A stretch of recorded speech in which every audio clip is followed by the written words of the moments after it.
Olá a todos, sejam muito bem-vindos a mais um episódio do podcast Bancos e Fintechs, a reinvenção da indústria financeira. Aqui quem fala é o seu host, Marcelo Pessoa.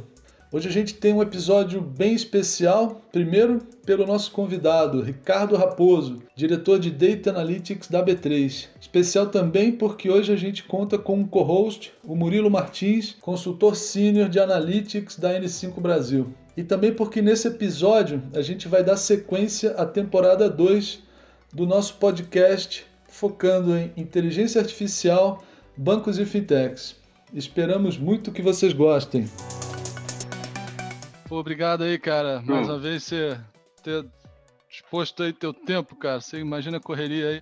Bater esse papo com a gente, cara. Isso é uma honra. Pô, Raposo, né, cara? Os caras de analytics, né? De modelagem, né? Eram a nata, né, cara, da Credit Car na época, né? Muito legal, cara. Trabalhão é muito, isso sim. Bem, então vamos começar hoje. A gente tem a honra de conversar com o Ricardo Raposo, que é diretor de Data e Analytics da B3, e com certeza é um dos profissionais mais experientes, né, quando o tema é Analytics, dados, né, do mercado brasileiro. E, Ricardo, se a gente puder começar, você contando um pouquinho da sua história, cara, sua história profissional, de onde você vem, né? Como é que você chegou até essa posição? Seria perfeito. Legal, obrigado Marcelo, Murilo pelo convite, estou muito feliz aqui de estar participando com vocês aqui. Bom, eu sou estatístico de formação e comecei então esse assunto dados para mim desde a da minha formação é o que eu mexi. Eu fui trabalhar no início, né, da minha carreira, eu fui trabalhar em chão de fábrica da IBM, construindo mainframe. Eu fazia a parte de controle de qualidade da linha de produção, né? Fazia mainframe, na época a IBM fazia computadores também, placas e tal. Então, comecei muito já entendendo do processo de produção e tudo mais. E depois eu fui para o Unibanco. Na época estava logo após o Plano Real, começou aí a busca desenfreada por concessão de crédito, né, no mercado bancário. Aí eu vim para o Unibanco e fiquei um tempo lá, fiquei uns 3 anos lá. A gente trabalhava mais na parte de veículos, né, da financeira de veículos, e tentando modelar aí o risco de crédito. Aí fui para a Credit Car, e na Credit Car eu fiquei bastante tempo. E lá na Credit Car, vários modelos, vários projetos. Saí de modelagem, toquei a operação de crédito, a parte a operação e a política de crédito. Depois teve uma fase na cobrança grande, muitos projetos. Voltei, teve uma etapa que eu mexi com CRM, então com marketing, fazer modelos de retorno, de campanha e tal. E a Credit Car acabou aí sendo cindida, né? Eu fui para o grupo que foi para o Itaú. Lá no Itaú fiquei ainda um tempo na parte de cartões, mas logo fui tocar a área de modelagem do banco. E lá a gente fez um processo, a brincadeira era bem maior em termos de volume de informação, né? E a gente tocou bastante tempo a área de modelagem lá. E aí fiz de tudo, né? Aí não só cartão, fiz todo tipo de modelagem de risco de crédito para todos os produtos, ainda deu umas pinceladas, mas não passei no atacado, mas o resto, que também não usa muito modelo, né? Mas do resto a gente fez tudo, desde os produtos de crédito mesmo até os parâmetros, Basileia, IFRS 9, contabilidade, o período grande com contabilidade também, fazendo os parâmetros, a parte de gestão de risco. E aí eu acabei indo para a B3. A B3 já era uma proposta de produto, né? Montar a vertical de dados dentro da B3. A B3 já tinha alguns produtos de dados tradicionais de bolsa e tal, né?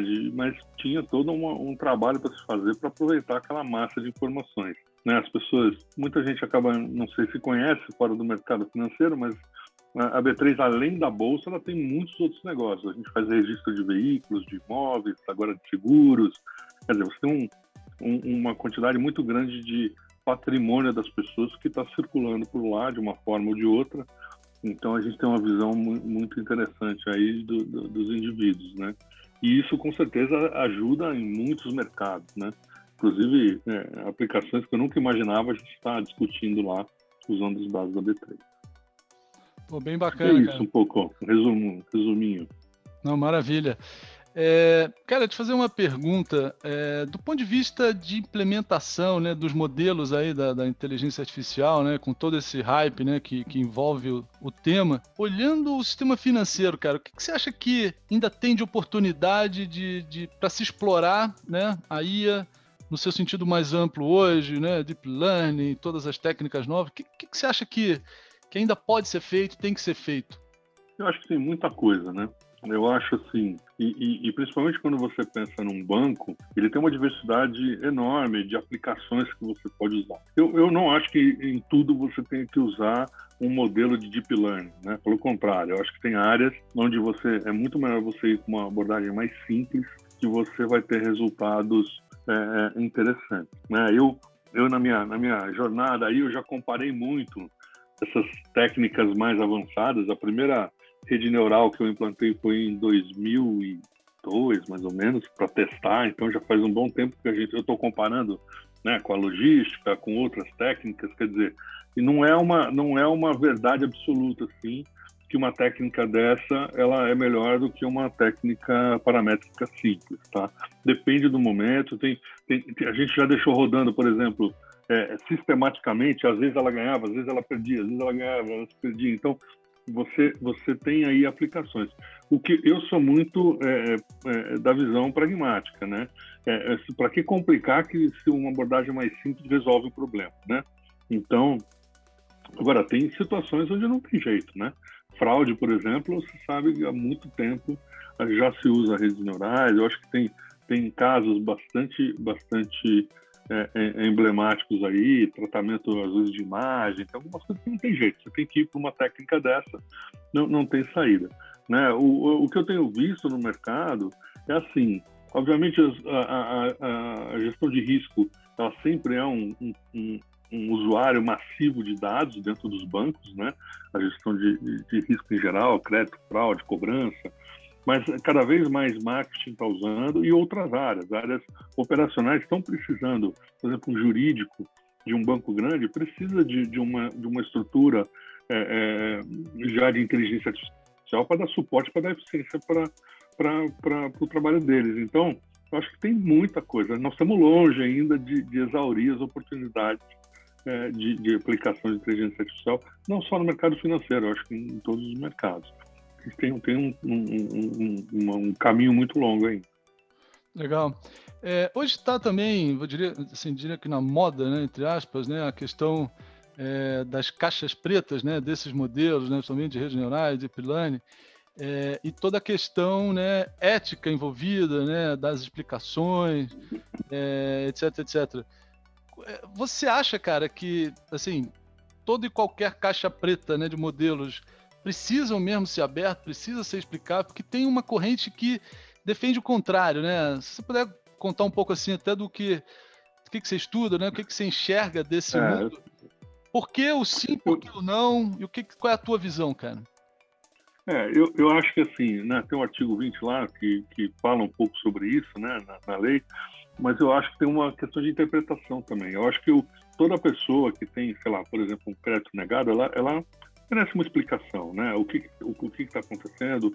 Você não precisa abrir e você pegar o finzinho do que está escrito lá na LGPD, no artigo 20, está dizendo assim que salvos os segredos comerciais e industriais, ou seja, você não pode abrir tudo também. Não está dizendo, a lei não está dizendo que você tem que abrir tudo, né? Então, eu acho que primeiro, vamos entender com parcimônia, a NPD está aí, a gente vai começar a ter uma discussão maior, mas eu acho que não existe uma pressão tão grande assim para abrir, né? O que eu acho é assim, existe uma confusão muito grande entre correlação e causalidade. Este, para mim, é a essência do problema, né? Porque quando você pega uma relação que você estabelece num modelo desse, pode ser um modelo simples ou um modelo complexo, você está, muitas vezes, buscando a correlação entre as coisas, né? O que tem naquele banco de dados que você conseguiu acessar, muitas vezes é difícil, né? Que você deu conta de montar e estruturar para construir o seu modelo, você está buscando normalmente uma correlação daquilo com algum fenômeno ou algo que você queira melhorar na sua empresa. Então, você não constrói um modelo desse só pensando em causalidade. Pelo contrário, o primeiro objetivo é estabelecer uma correlação, né? Agora, você fala assim, não, eu vou abrir que eu vou explicar. Eu também não concordo com isso, porque quando você abre a caixa preta, você só explica o que está dentro da caixa, entendeu? Tem muitas outras coisas que estão por fora que você não explica. Eu vou dar um exemplo bastante simples, assim. Se você pegar assim, a correlação entre qualquer score de crédito, né, se você pegar, inclusive, variáveis muito simples, você vai ver que tem correlação, né, de mais risco para certas regiões, onde tem um acúmulo de um determinado perfil de pessoas, e essa correlação ela se dá pela natureza histórica, por tudo que aconteceu e a forma como a nossa sociedade progrediu. Não é culpa do modelo, né, da caixa preta ou que não seja uma caixa preta, essas relações existem. Mesmo que você não use alguma informação que não deveria, vamos dizer assim, dentro do seu modelo. Se você for olhar, a correlação está lá. Então você não tem como fugir dessa relação. E aí você fala assim, não, eu vou abrir. Tá bom, você vai abrir, você vai fazer o quê? Né? Você vai corrigir esse viés? Tá, mas espera aí, se você corrige o viés, você não está sendo fiel ao seu risco, àquilo que você está querendo medir. Então aí você tem um paradoxo. O que eu vou fazer? Pô, você vai abrir, tipo, eu tenho muitas dúvidas. Você vai abrir para quê? Eu acho que assim, eu estou assumindo aqui, obviamente, um grupo de pessoas e de empresas sérias que não vão fazer nada para prejudicar ou com um viés fora do que se espera. Mas mesmo assim, na hora que você abrir, você tem uma questão da sociedade, de como ela é, né? Assim, como é que você faz? Né? Assim, eu vejo muita gente dando o exemplo da Apple, lá do limite, né? Que a mulher recebeu um limite menor que o homem, né? Mas eu tenho certeza que se você for olhar, o risco dela deve ser menor que o do homem. Porque todos os modelos que eu fiz até hoje, a mulher tem menos risco do que o homem e, obviamente, historicamente, acaba tendo uma capacidade de pagamento menor do que o homem. O modelo não é culpa do modelo isso, certo? Mas você fala assim, legal, então vamos tirar esse viés da mulher, porque só que você pode mexer com a estrutura de risco. Provavelmente ela vai ter relações que e o viés do risco. Como a mulher normalmente tem menos risco, eu vou mexer nesse viés também. Eu estou dando um exemplo aqui, que assim, se a gente for entrar por aí, a gente vai entrar numa polêmica que não é necessariamente do algoritmo, né? Ele é uma polêmica da nossa sociedade. Nós temos que resolver esses problemas. Então, a discussão não é mais técnica, na minha opinião. Não é abrir ou não abrir a caixa. A minha dúvida é, a hora que você abrir, você vai fazer o quê com isso? Porque aí você cai numa discussão da sociedade. O que é que você vai fazer? Né? Você vai corrigir o viés? Você quer fazer isso? Então tá bom. Então tudo isso tem um impacto no algoritmo e nas decisões que você vai tomar e tem um preço.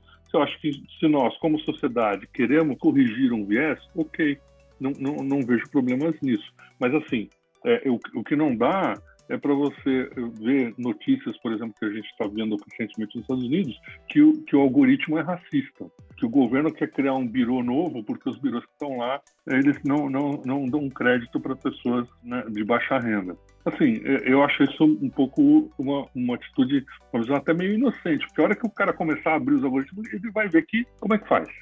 Quer assumir mais risco? Tá bom, então beleza, vai dar um crédito, né, assumindo mais risco. Eu acho que ok, faz parte. A gente tem que também, acho que, resolver essas questões que a gente criou historicamente.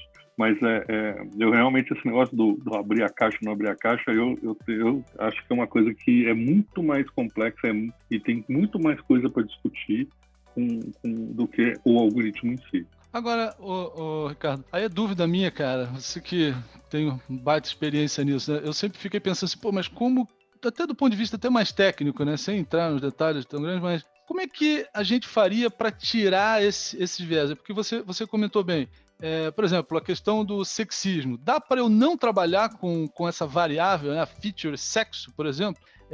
Dá para não trabalhar com, sei lá, raça, até um negócio que costuma ver num banco de dados, né, cara?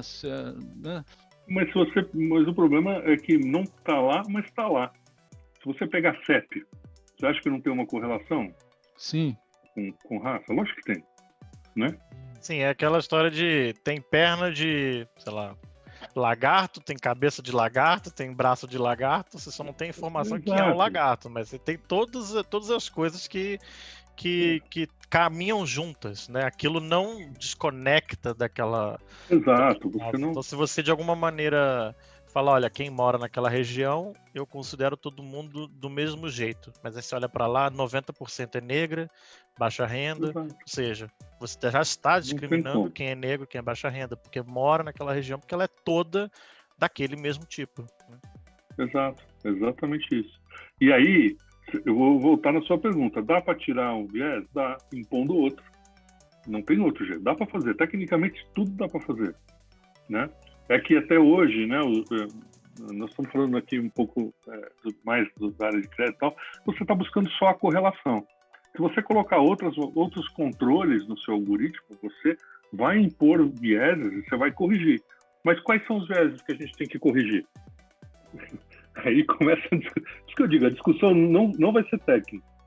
Então eu aqui como técnico estou fazendo um modelo. Você fala, eu quero corrigir, na minha empresa não vai ter viés. Tá bom, eu vou falar, qual é o viés que você quer corrigir?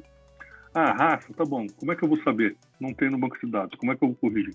Você acha que essas perguntas que você está colocando agora, né, que talvez a gente não saiba ainda como respondê-las, mas você tem percebido que de uns tempos para cá elas começaram a aumentar, não existia, ou não se faziam essas perguntas no passado e hoje uma equipe de, nem que sejam júniores, analistas que estão trabalhando com isso. Antigamente, sei lá, o chefe pediu, junta esse banco de dados, faça a correlação, faça o modelo, eu não pergunto nada. Mas será que numa equipe hoje você tem sentido que as pessoas estão começando a perguntar, será que dá para a gente usar outra coisa? Será que a gente... ou seja, essa discussão é uma coisa de agora ou ela já tem muito tempo? Assim, acho que você entendeu, né? Eu entendi. Eu acho que está começando, tá? Eu acho que você ter, por exemplo, uma discussão sobre a ética, sobre o que você quer controlar, o que você quer fazer, é algo que é inevitável, a gente está começando, só que eu acho que a gente não tem ainda as ferramentas necessárias para evoluir nessa conversa, tá? Eu acho que, por exemplo, eu estou participando num grupo da GV, onde a gente discute bastante essa questão dos algoritmos e a questão jurídica. Você não tem ainda um framework jurídico preparado, né, para essa discussão. Acho que a própria criação da NPD vai ajudar um pouco a gente nesse processo de começar a julgar essas questões, né? Mas eu acho que está começando, né? No passado, obviamente, a gente escutava muito pouco. E o que escutava, né, no nosso caso com empresas multinacionais, é que lá fora já tinha algumas regras que você não poderia usar um tipo de informação e que a gente usava aqui. Né? Toda vez que eu desenvolvia algo com algum estrangeiro, eles sempre se surpreendiam com alguns dados que a gente usava.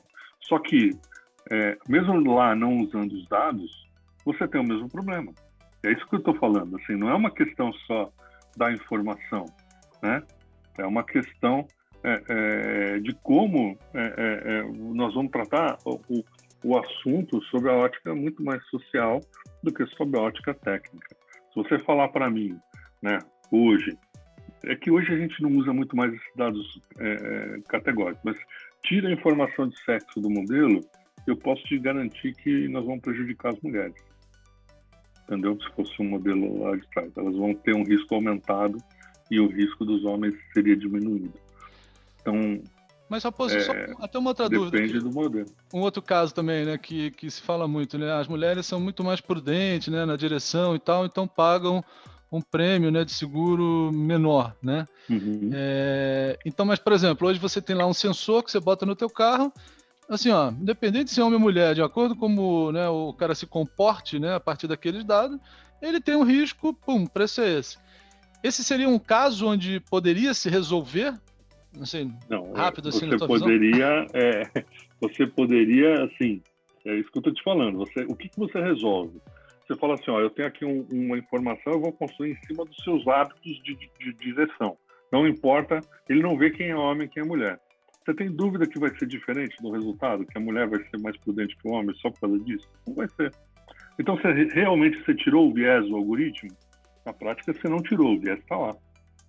Né? Porque é assim que se comportam. As mulheres dirigem, né? Não é que elas dirigem melhor, né? Elas causam menos prejuízo para as seguradoras do que os homens. Né? Mas, aí por precisa exemplo, entender nesse também caso, como é que é a mecânica de precificação do seguro, né? Claro, mas por exemplo, nesse caso, um homem, né, numa idade, condições clássicas de alto risco, mas que esses sensores mostram que o cara, é igualzinho uma mulher mais tranquila, né? Exato. Esse cara mas provavelmente seria mais justo, né, que ele pagasse diferente. Sim, sem dúvida, mas provavelmente com as informações que esses caras já pedem, você vai fazer um seguro, o cara te pede um pacotão de informação, eles já estão capturando esse fator de alguma forma. Né? As pessoas de mais idade têm normalmente seguro mais barato. É como o Murilo falou, está tudo interconectado. Não adianta você olhar só um pedacinho e falar que você resolveu o problema. Pode ter resolvido sob a ótica do consumidor, entender que agora é isso que vale, né? Sob a ótica da empresa também usar isso também como uma segurança até jurídica, falar, isso aqui. Mas se você for buscar, eu acredito que muito provavelmente não vai ficar muito perto do que tem hoje. A não ser que você ache que todas as seguradoras estão, de sacanagem, fazendo alguma coisa de ruim para uma determinada parcela da sociedade. Eu acho que para uma empresa dessa é muito difícil eu não acredito nisso. Eu acho que eles realmente estão olhando os dados e estão tomando as decisões. Então, então você fala assim, resolvemos. Eu acho que resolveu o problema, mas não tirou o viés. Né? Não, legal. Porque socialmente a gente tem esse problema de... Pode ser que até com essa questão do consumo de um produto, o comportamento de consumo de um produto, possa tirar a classificação, não vamos chamar de viés, mas pode tirar a classificação dele como se é homem ou se é mulher, que incomoda, socialmente incomoda estar sendo classificado por aquilo, ou seja, você negou para mim ou você me precificou baseado em algo que eu não aceito, a sociedade não aceita. E você buscou uma outra coisa que estatisticamente pode distribuir a mesma coisa, mas você usa outra informação e aí aquele consumidor fica contente com esse tipo de classificação e que no final você às vezes pode até melhorar a sua eficácia, mas que você está juntando dois ganhos, ao mesmo tempo que você se livra de carregar esse estigma de estar classificando errado e o cliente fica satisfeito com a sua empresa por não estar usando isso e às vezes pode ser bom para a imagem também. Então, eu concordo com você que às vezes a gente pode estar trocando 6 por meia dúzia, mas a longo prazo, juntando essas informações, a gente pode ver que pode chegar num ponto onde informações pessoais não sejam mais tão interessantes para nenhum modelo, onde num futuro a gente procure coisas que façam totalmente sentido para cada negócio. Então, se eu ia falar assim, olha, vou classificar com o risco de se você vai conseguir me pagar ou não no final a conta do cartão de crédito. Eu vou usar informações que têm a ver com esse tipo de uso seu do dinheiro, mais do que se você é homem, mais do que se você mora não sei aonde. E aí, por quê? Porque o universo de informações estão muito maiores, eu tenho muito mais dados, porque eu acho que hoje a gente ainda, apesar de você dizer que, né, na B3 a gente pode ter muitos dados ainda, mas talvez a gente ainda não esteja com essa conexão de dados não estruturados e que possam ajudar a gente a tomar esse rumo diferente. Então, no Brasil, digamos assim, né, a gente precisa ainda proporcionar a criação desses dados para só então a gente ter acesso, para só então a gente conseguir fazer diferente. Né? Eu concordo. E eu vi esse movimento, tá? Na minha carreira, antigamente você usava muitos dados cadastrais para avaliar o risco, né? Atualmente muito poucos modelos de aquisição de crédito envolvem dados cadastrais. né? Até pela questão de confiabilidade deles e tudo mais. Porque o modelo comportamental, as informações comportamentais, o seu histórico de negativação, agora o histórico positivo, né? Como você opera nesse mercado, se você já é experiente ou você é novo nesse mercado, ou seja, qualquer dado comportamental ele tem um poder muito maior, né, do que um dado cadastral puro, né? Então, eu acho que esse, sem dúvida, deve ser o caminho, desde que as pessoas estejam dispostas a abrir para as empresas os seus hábitos de consumo e do dia a dia. Que aí nós vamos bater numa outra questão, eu não sei o quanto que as pessoas vão querer abrir ou não esses hábitos, né? Mas não tenho a menor dúvida que esse tipo de informação comportamental ela é muito mais poderosa, né? Sim, e aí o cliente tem que ver como um ganho de Exato. estar fornecendo essa informação. Que uma discussão que eu tive um tempo atrás de como você convence alguém a dar o ok de fornecer os seus dados para a próxima etapa de um cadastro ou de alguma coisa. Mostrando para ela, falando, olha, você não quer me falar nada, o seu preço é 1.000. Se você me der uma informação durante uma semana sobre tal coisa, ou se você me fornecer esse dado aqui, você tem até 20% de chance de desconto. Então eu vou calcular que você tem até. Você quer me dar essa oportunidade? Aí o cara dá lá e fala, olha, caiu 5%. Aí eu falo um pouco mais. Falo, ó, você já está pagando agora menos do que 1.000. Você quer agora ter um salto de 30%? Quero. Aí você vai me dar outros dados de uso do seu cartão de um outro banco. E aí ele está sentindo que está tendo valor, ele está cedendo esse dado, mas ele está entendendo que aquilo ele está pagando no final. É muito claro para ele, é muito palpável esse ganho para ele de por que a minha informação está valendo para mim. Ela é um bem meu e eu estou usando ele para me trazer retorno. Então... É legal porque esse negócio que você está falando traz uma coisa que eu acho que seja a base disso, né? Que é a transparência, né? E a confiança que o titular tem na empresa, né? Então você tem que ser, a hora que você deixa claro para a pessoa o que você vai fazer com aquela informação e como que ele pode se beneficiar, né? Eu acho que essa base da relação com o consumidor, ela é muito importante para que a gente progrida nessa discussão.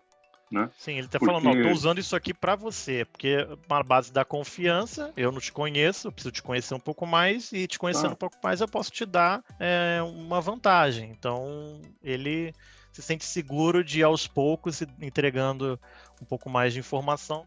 Ricardo, eu vi, vocês são assim, um case, né, de monetização, né, com os dados, né, a B3. Conta um pouquinho pra gente, assim, que case, o que você pode compartilhar, que vocês já fizeram, o que você tá vendo fora, para onde isso vai, né? Assim, acho que isso ainda tá começando, né, cara? Se você pudesse dar dicas aí de o que explorar nesse mundo. Eu acho que primeiro a gente fez um trabalho muito, muito forte de organizar o dado e deixar eles protegidos dentro de uma governança super rígida, né? A B3 é super regulada, então não dá para se esperar que seja diferente disso, né?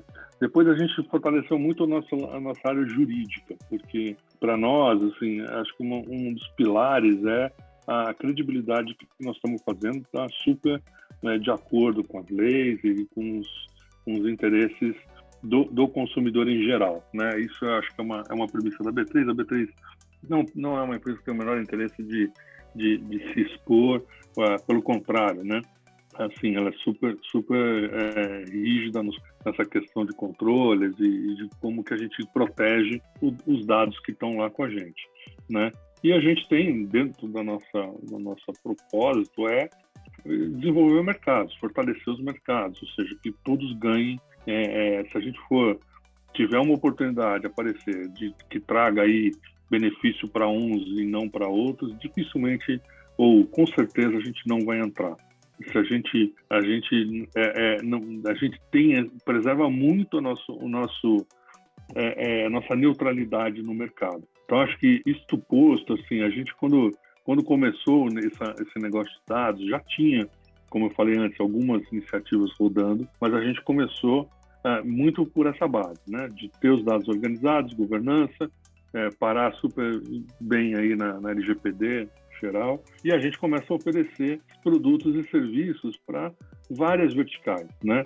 Porque você ter aí uma visão, primeiro se aqueles patrimônios que estão registrados na B3, eles realmente lá, que além da segurança do registro, que já é natural, né, você ter um carro registrado, sabe, pô, peraí, esse carro é meu, ninguém vai roubar o registro dele, isso já é, por natureza, um benefício, você pode começar a trazer uma série de oportunidades para, por exemplo, calibrar o nível de limite que um banco vai dar para aquela pessoa, né? Assim, qual é a capacidade daquele indivíduo poder assumir um crédito ou assumir uma dívida, né? Então, mais uma vez, sigilo bancário, a gente tem todas essas barreiras, mas a gente consegue criar de score e de painéis, inclusive para esses mercados. Isso serve não só para bancos, né? Serve para uma seguradora, serve para um varejo, por exemplo, entender quem é o cliente dele e operar dentro desse mercado. E a gente tem um negócio que assim, o nosso business ele não é só a B3. A gente criou, na verdade, um que a gente chama de plug, que é um ecossistema de parceiros, né? O parceiro ele pode participar trazendo uma informação nova que a gente não tinha.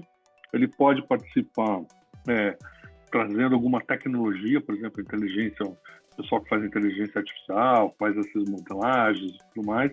Ou seja, ele tem uma tecnologia nova, o que a gente queira usar, e pode participar como plataforma, ou seja, distribuindo os dados. Então, hoje a gente tem basicamente essas três grandes formas de interagir com o mercado, e a gente tem uma rede de parceiros que podem se juntar a nós e oferecer um serviço para os clientes. Esses parceiros, a gente faz uma certificação, né? Porque vocês conhecem bem a lei de proteção de dados, eu não posso colocar um dado dentro de um produto meu sem saber de onde vem, se tem toda a justificativa para estar usando aquela informação ou não. Então, isso também traz uma segurança para o nosso cliente, falar, peraí, todos esses dados que eles estão usando são certificados, está tudo dentro de um processo, né, dentro da lei, vamos dizer assim. Então, hoje a gente faz produtos que são produtos analíticos em geral e para várias verticais. A gente está começando, né? Estamos aí mapeando o mercado, a gente tem uma estrutura de squads que a gente vai evoluindo os produtos, mas é basicamente isso aí que a gente está fazendo e está sendo bem legal. Agora, até pegando o gancho com o Open Banking, né? Não sei, de alguma forma vocês, assim, têm um perfil, não sei, eu tô conhecendo agora, né, porque você estava explicando, quer dizer, tem um papel quase que também de um birô, né, um pouco um birô positivo também, né, de mais informações, né, desse cliente. E agora vem, né, o Open Banking, né, no meio do ano já abrindo realmente informações cadastrais, etc, etc. A gente tem conversado, cara, até com fintechs, né, e tem gente que diz assim, não, eu só vou cumprir a lei, né, se me pedir alguma informação eu vou dar, enquanto que de outro lado você tem a turma que está partindo para a guerra, né, assim, realmente vendo isso como antes e depois do mercado, né, porque imagina você ter realmente acesso a isso tudo. Então, você percebe assim, quer dizer, realmente é um antes e depois, né? E também queria te ouvir, cara, assim, que tipo de modelo fora crédito você acha que pode nascer de todos esses dados, né? Assim, acho que só, como é que o Murilo falou, a B3 tem rabo de birô, tem pata de birô, mas não é birô. Porque a gente tem uma grande diferença, né? A gente usa, os dados são proprietários, são exclusivos. A gente não é um consórcio de informação, né? Então a gente tem a gente tem muitos dados positivos e, na verdade, os birôs são parceiros nossos também. Como eu falei que tem vários parceiros, todos os birôs a gente está fazendo parcerias, estamos tentando montar produtos em parceria, porque o nosso dado completa com o deles. Não tem uma concorrência, uma superposição, eles são muito complementares. Isso é uma coisa legal, que a gente entra no mercado fazendo algo totalmente novo, que ninguém nunca trouxe de uma forma tão estruturada assim. Tem alguma coisa de crawling na internet, o pessoal baixa esses dados, mas a gente tem todos os dados, então a gente consegue ajudar muito o mercado a se desenvolver. Né? Voltando aí no Open Banking, eu acho assim, a B3 ela está um pouco fora porque essa é uma troca entre os agentes aí financeiros, né? Mas a gente vai ajudar de uma determinada forma porque a gente concentra muito dados e a gente vai ter também, até por lei, a gente tem que expor alguns dados, né? A gente está lançando um portal novo do investidor, onde vai ter APIs para as fintechs poderem baixar esses dados e tudo mais. Como que eu vejo isso? Essa onda do Open, quando a gente começou a desenhar o nosso business na B3, eu já tinha entendido, já tinha ido viajar, tinha ido para a Europa, os caras já estavam lançando lá a GDPR, né, e aquele intercâmbio, né, de transações de cartão. Então os caras já estavam e já a DPR já estava para sair. Eu falei, assim, isso aqui é um caminho que não tem volta. Então a gente já estruturou o negócio como algo aberto, um ecossistema aberto onde você troca informações. Porque para mim esse é o futuro, é assim que a gente vai operar. O Open Banking, o cara pode até dar só o que ele quiser. Só que assim, cara, o mercado vai começar a usar isso para fazer negócio, para melhorar a vida do cliente, né? Para melhorar a vida do consumidor, trazer mais benefícios. Como o Murilo falou, tem mais informação, eu dou uma oferta melhor para o cara. O cara tem um comportamento melhor, eu dou mais oferta para o cara. A regra do jogo vai ser quem souber usar melhor essa informação, concentrar essa informação e usar isso de uma forma mais estruturada. O que não necessariamente é fácil, tá? Você conversa com muita gente, os caras falam muito de inteligência artificial, disso, aquilo, mas as pesquisas, você pega a pesquisa, pega Gartner, McKinsey, assim, só 20% tá rodando, tá? O resto tá só no laboratório ali, né? Tá, assim, ainda tem muito pouca coisa realmente tomando a decisão. Então, acho que tem um espaço muito grande ainda, e o espaço vai ser esse. O cara, a informação é do consumidor, é do titular, o comportamento é dele. Isso que muda. Muda, assim, não é mais... Isso me lembra, sabe quando a indústria de cerveja quebrava vasilhame, porque o que limitava o mercado era a quantidade de vasilhames que tinha lá atrás? Então, a briga era quem pegava as garrafas primeiro e tudo mais. Isso acabou, não tem mais isso. Quem tem o dado do cliente, acabou, o dado está perto. Né? Quem tiver a oferecer o melhor serviço, tratar melhor o cliente, é quem vai levar, entendeu? Então, eu acho que realmente vai mudar a dinâmica, vai aumentar o uso de analíticos de dados muito, e as pessoas, a briga é uma briga no campo do dado, né? Do analítico, só que o cara precisa saber o que fazer. Isso também não é trivial, né? Mesmo as grandes empresas têm bastante dificuldade de organizar o dado, até mais, porque os volumes são monstruosos, né? Então, eu realmente acredito que vai ser uma mudança pró-consumidor, assim, muito, muito grande. Só que eu acho também que é uma coisa que não é só pegar a autorização do cara e rapar as informações dos bancos dele. O cara vai, e aí? Mas como é que eu faço? Como é que eu organizo? Como é que eu transformo isso num modelo? Né? Os birôs positivos já têm muita informação, né? Também já poderiam estar usando. Né? Os grandes já estavam usando muita informação de central de risco e tudo mais. Então, esses caras já têm muita informação positiva também. Então, também, eu acho que tem uma questão aqui de quem está realmente sabendo usar a informação, sabe? Mas essa questão do Open, né? Agora a SUSEP acabou de dar uma entrevista que vai ter o Open Insurance também, né? Que vai abrir os dados seguros. Eu acho que o caminho é esse. Eu realmente acredito que um dia, assim, vai ter um lugar onde a gente vai poder, como se fosse aí um balcão onde você pudesse comercializar esses dados, entendeu? Você pudesse colocar, inclusive, para monetizar, porque o difícil é você realmente transformar o dado em algum resultado, ou para o seu negócio, ou como um negócio, que é o meu caso lá no B3, né? Então, eu realmente acredito que o Open Banking é um efeito colateral do mundo Open, né? Que eu acho que vai ser Open tudo, né? Não vai ser só o dado, né? A gente está indo para um mercado onde as coisas vão estar muito mais abertas.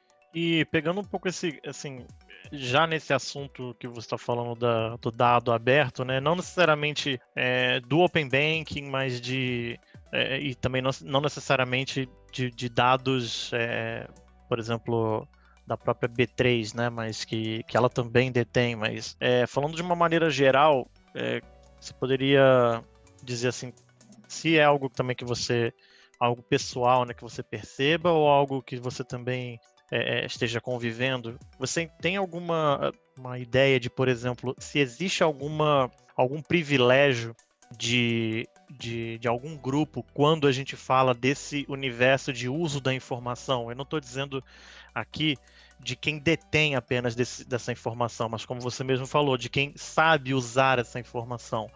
Então, a informação está aí, mas você tem conhecimento, você tem equipe. Como você enxerga se agora a gente está falando que todo mundo está tendo a mesma oportunidade, todo mundo está jogando um jogo justo, ou a gente ainda pode dizer que os grandes têm as melhores equipes ainda, vão ter as melhores ferramentas, ou não, a ferramenta está disponível para todo mundo? Eu acho assim, sempre quem tiver mais informação vai ter um privilégio, se souber usar essa informação da melhor forma, né? Eu acho que em termos de tecnologia, você falou equipes e trabalho, eu vejo assim, hoje startups, cara, que são caras fenomenais, sabem muito bem o que fazer com a informação, com um nível de qualidade altíssimo. Então eu não acho que os talentos, as grandes mentes, estão só nos grandes. Eu acho que elas estão espalhadas, tem muita gente empreendendo e de uma certa forma espalhando um pouco esse poder, né, no mercado. Mas assim, inevitável que você pega qualquer dessas big techs aí, o volume de informação que eles têm é um privilégio, né? Você conseguir, aliás, essa é toda a grande estratégia, você oferecer algo que melhora a vida de um volume absurdo de pessoas, fazer essas pessoas estarem ali todo dia passando por você, e aí você começa a monetizar essa relação em cima deles. E não cobra nada pelo core business ali, você não cobra nada, né? A gente não paga nada para fazer uma pesquisa no Google, né? Mas a gente, né, tá vendendo ali um monte de informação para eles, né? Então eu acho que sim, eu acho que vai continuar tendo sempre grandes corporações que vão ter um volume de informação maior. Mesmo obrigando a que elas abram, eu acho meio utópico, eu acho que tudo vai estar tudo aberto para todo mundo, né? Eu acho que E tem uma questão também de credibilidade, né? Eu tenho interagindo muito com empresas que elas topam fazer muito negócio porque é B3, porque tem toda essa credibilidade, segurança, uma empresa regulada. Então, eu acho que tem aí algumas fontes de privilégio, né? A credibilidade, você trabalhar direito, proteger bem o dado, o volume de informação, né? Você tratar bem o seu consumidor, né? Ele ter essa confiança com você, que vai fazer com que você tenha essas vantagens, né? Não sei se é bem privilégio a palavra, mas são essas vantagens competitivas no mercado. A briga, eu acho que vai ser nessa arena, né? De tratar bem. E eu acho que isso é super bom, né? Cada vez mais nós, como consumidores, vamos ter melhores serviços, mais baratos, de uma forma uma experiência muito mais legal, né? Muito mais prazerosa. Então, eu vejo isso sempre muito bom. Agora, como, não foi o que você falou, mas é como se houvesse um comunismo dos dados, todo mundo estivesse no mesmo patamar, todo mundo... Eu realmente acho que isso não vai acontecer. Eu acho que mesmo que se abra muito, sempre vai ter gente que vai fazer melhor, que vai ter mais volume, que vai saber operar, fluir melhor no mercado. E assim como é o dado, o exemplo que você deu do comunismo, né? O dado é o novo ouro, né? Então não vamos entregar o ouro. Quem detém esse ouro e entende-se como o ouro um dado bom, né? Porque assim, dado por dado, você pode às vezes conseguir, mas qual a credibilidade dele, né? Qual é a qualidade desse dado que você está me deixando... Porque eu posso fazer um modelo em cima de um data frame de um dado que não é bom, meu modelo não vai ser bom, obviamente. Então...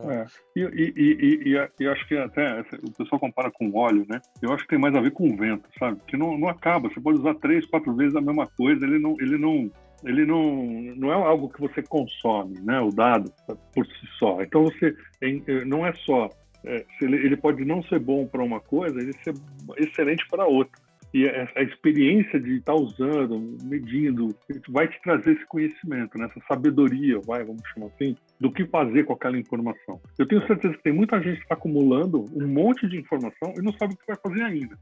E o cara tá bom, eu sei, eu tô tranquilo. Uma hora eu vou achar alguma coisa que eu consigo fazer com informação, né? E eu tenho, assim, tido oportunidades em algumas situações onde você pega um dado, você fala assim, meu, quanta coisa diferente eu posso fazer se eu tivesse essa informação comigo, né? E aí nós tentando fazer parcerias com empresas aí do mercado que não tem nada a ver com o mercado financeiro, mas eu sei que se eu usar essa informação, ela vai agregar valor dos meus clientes e eu vou, quem sabe, até ter outros clientes que eu não teria antes. Então, essa troca, você percorrer verticais que não são a sua, combinar com uma outra empresa, né? O dado, assim, é uma coisa que a gente ainda não está. Eu toda vez que eu interajo, eu faço essa provocação. Mas você não quer monetizar seu dado? Deixa eu usar o seu dado e eu faço um revenue share com você. A maioria das pessoas dá uma tela azul, assim, porque não está ainda nesse nível de maturidade da empresa. A empresa ainda está tentando digerir o que ela tem para usar para ela mesma. Aí você fala, não, daqui que eu vou pegar seu dado. Não, mas peraí, você vai pegar meu dado, o que você vai fazer com ele? Assim, ainda não estamos nesse nível de troca, né? Mas nós vamos chegar, né? Porque que nem eu falei, é totalmente renovável. Então, aquela mesma informação você pode usar ela 3, 4 vezes para mercados diferentes, para fazer coisas diferentes. E quando você combina, você gera um terceiro valor, né? Que é um valor que não existia da combinação. E aí são infinitas as possibilidades. E aí gerou um novo produto, né? Exato. Então, Marcelo, até voltando na sua pergunta, assim, eu vejo o Open Banking como um processo, é um filme. Nós estamos indo. Essa é uma parte da história de abrir essas informações todas, da gente poder usar, da gente poder combinar, os negócios começarem a realmente usar essa informação como um asset, né? E algo que eles realmente veem que eles conseguem monetizar. Mas tudo isso vai partir de um processo de começar a experimentar, ver um primeiro resultado e depois isso ir evoluindo, entendeu? Ô, Raposo, cara, para fechar aqui, te fazer uma pergunta. É uma tese aqui que a gente vem discutindo, cara. Eu queria muito te ouvir, assim. A gente acredita que quanto mais modelos, né, em todas as camadas, assim, de decisão da sociedade, né, tiverem suportando o humano, né, e de certa forma controlando, entre aspas, as decisões, isso traria um ganho gigante, assim, não só do ponto de vista de produtividade, né, que é óbvio, mas também de ética, né, de justiça, talvez. Porque, assim, a gente também acha que, sei lá, os modelos, né, com esses seus viés que hoje incomodam, né, o mercado, né, se vem o cara é racista, sexista, isso incomoda. Então, creio que está todo mundo tentando limpar isso aí, né, e vão limpar, e já deve estar acontecendo, e isso deve ser muito mais rápido também do que a capacidade nossa do ser humano de mudar, né, de tirar ele o preconceito, o viés, etc, etc. Então, assim, quanto mais esses modelos limpos, né, escalarem, dominarem aí o cenário de uso, eu acho que a gente acelera muito o caminho de prosperidade, de bem maior, né? O que você acha, cara? Faz algum sentido isso ou é viagem pura? Eu acho assim, tem uma parte das coisas, né, que são muito automatizadas, são muito sistemáticas, repetidas. Isso a gente vai automatizar de uma forma muito intensa e muito rápida, né? Agora, sempre vai ter algumas questões que são questões éticas e questões de relação entre as pessoas. É isso que vai sobrar. Vai sobrar a relação com o indivíduo, a interpretação, a emoção.